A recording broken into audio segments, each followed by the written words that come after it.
I wanted to ask a little bit about the land reform that you were involved in before you went on your peace pilgrimage. It sounds extraordinary to me. Tell me what your teacher was doing in essentially asking people to just give away land. Yes. This was the kind of, you can say, heir to Mahatma Gandhi. His name was Vinoba Bhave. And he came across a time and a place where there was a lot of tension between landlords and the landless people. And they were fighting, and the landless people were killing the landlords because they were hungry, they were homeless, they were poor, they had no jobs.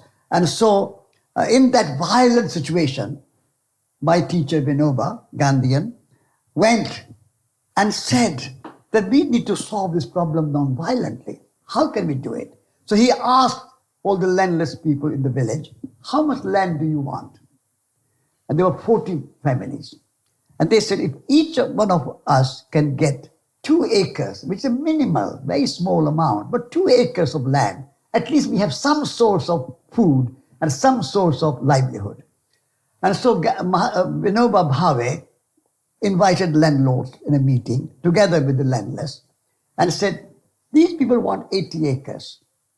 Very kind of reasonable demand. And you have so much land here. Is there anybody who can donate 80 acres to stop this violence and this struggle and this kind of crisis? And so there was a stunned silence for a long time. But after about 5 minutes, one landlord stood up. His name was called Ramachandra Reddy. And he said, I understand what you are saying. Without my compassion of heart and my generosity, I want to practice that.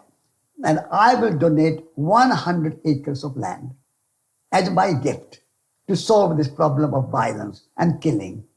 I understand these people are very poor and they need livelihood. And that was quite a miracle. Giving land, never heard of that. And so that was the beginning. And then Vinoba said, this is not a problem of one place. This is a problem of whole country. There are millions of landless people, very poor, untouchables, low caste, laborers. They have no income, they have no livelihood. So I need to go around the country. So he walked 100,000 miles for 12 years, asking in every village of India, north, south, east, west, and said, if you have land, give 1/6 of your land to the poor. And I represent the poor.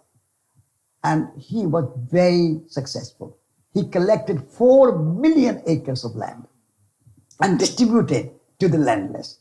So that was a kind of, you can say, a non-violent revolution, a compassionate revolution. So that, because getting land, 4 million acres of land from landlords to give to the poor, first, people can give you money, people can give you something else, but giving land is not easy, especially in India. And so that was a very big movement. So there was a kind of spiritual movement, I would say, movement of compassion. And I joined that movement. And I walked with Vinoba, and I went to the landlords myself and asking landlords to give land. And I also had sometimes difficulty in getting landlords to give land. I had to persuade them. I had to even sometimes kind of develop non-violent resistance and so on. But it was a very successful movement. What do you think were the ingredients that made it successful? I'm sort of wondering if I was a landlord. So, you could imagine one of Nick's ancestors sitting here, however, 200 years ago, and someone shows up and says, will you donate some land? What has to go on in that conversation? What does the asker have to bring? And what does the landlord have to have going on in them to make that something that turns from conflict to something that actually is kind of a force for renewal? Yes. First of all, Vinoba Bhave had a great example of Mahatma Gandhi. If Mahatma Gandhi could achieve independence for India from the British, from colonialism and imperialism through non-violent means and persuade the British colonialists to leave India without fighting, without war, without struggle. There was a non-violent struggle, but without violent struggle. So if Gandhi could achieve political independence from the British and independence from colonial and imperial powers, why can't we achieve the same from our own people who are like colonialists, owning the land and exploit the poor. So that's a kind of imaginative space has opened up. Yes. Something seems like it's possible. Yeah. So Vinoba said to landlords, look, if you don't solve this problem, eventually these people are going to rise. And eventually government will bring law. Eventually it will be armed revolution. Some negative things will happen. Do it voluntarily. Do it with compassion. That's a much better way. So he was and he was not asking land for himself.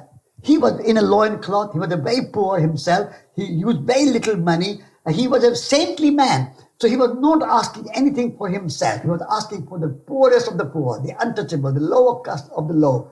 And so that was a very big move. And then many people joined him.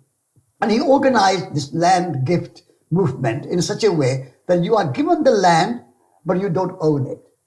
You keep it as long as you cultivate it. And your children can cultivate it. But anytime you don't want to cultivate, you cannot sell it. You cannot buy it. It has to go back to village community. And village community will decide who can have that land. So that kind of no ownership, but kind of relationship with the land. Like a community land trust? Community land trust. Amazing.